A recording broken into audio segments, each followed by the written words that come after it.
I saw this in senior ball years ago where the older guys didn't get any love. I mean, 10 years ago, 5 years ago, when I was doing senior softball bat reviews, I noticed that a lot of companies were gravitating more toward the harder barrels, stiffer handles, where the older guys were suffering because they couldn't get that barrel to flex for them. So it's different now. So Porch came along and started building bats for the older guys, and I think that has helped a lot of the seniors out there. I get it every other day from listen to the guys talk to me, and hey, this bat's good. What's the weight distribution? 10 years ago, there was nobody doing weight distribution. I was actually doing a senior softball bat reviews by telling everybody about weight distribution. Well, nobody was doing it. There was no bat review person out there doing it. I was the only one doing it, and then they would try to counter it.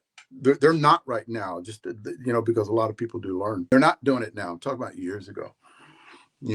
A lot, even the UTRIP guys were like, bat review guys were saying that somebody shows up and goes, "What's the weight distribution numbers on those bats?" And they're looking, I'm like, "What?" Telling the bat review guys go, "What are you talking about?" Well, Dave Velasquez does weight distribution, and they're saying, "Oh, don't look into that. That's just all bullshit." And it's not. We learned right now, and that was 8 years ago. We learned right now that it's not. It actually does serve a purpose when it comes to senior ball. In your U trip, it does a little bit, but it's different. It's different monsters there when it comes to U trip and seniors. Where are you at? She might have just. Did she come on? How long have you been trying to get on? Like 2 or 3 minutes. I guess what I had my head down, I see it because you had caught on there.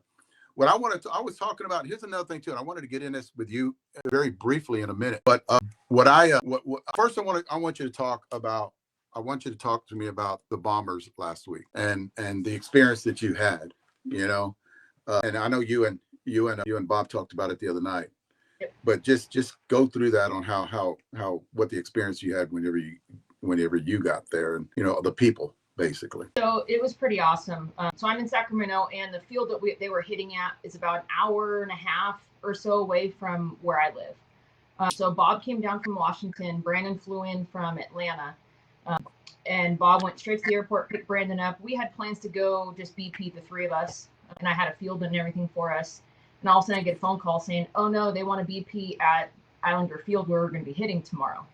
So I throw my stuff in the truck that I needed, went and picked them up, and we headed down to the field.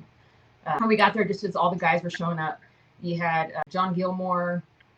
Let's see who else was there. Richie Meltz. Okay, let me ask you this about John.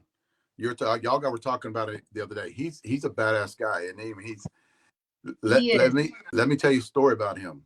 We were playing Worlds, and no, Tammy was playing Worlds in Vegas, and we flew back. Tammy and her girlfriend Dana, Tammy and her girlfriend flew back, and we were at the airport in San Antonio waiting to pick up our stuff. Well, I had been invited that same weekend. I'd been invited to go up there. Jose Canseco invited me to go up there and hit with him, and he got a group of guys together, and they were demoing bats. Right, there's this new bat company came in town. And he asked me to come up there and just videotape Jose and Ozzy and just sit out there and just hang out with those guys.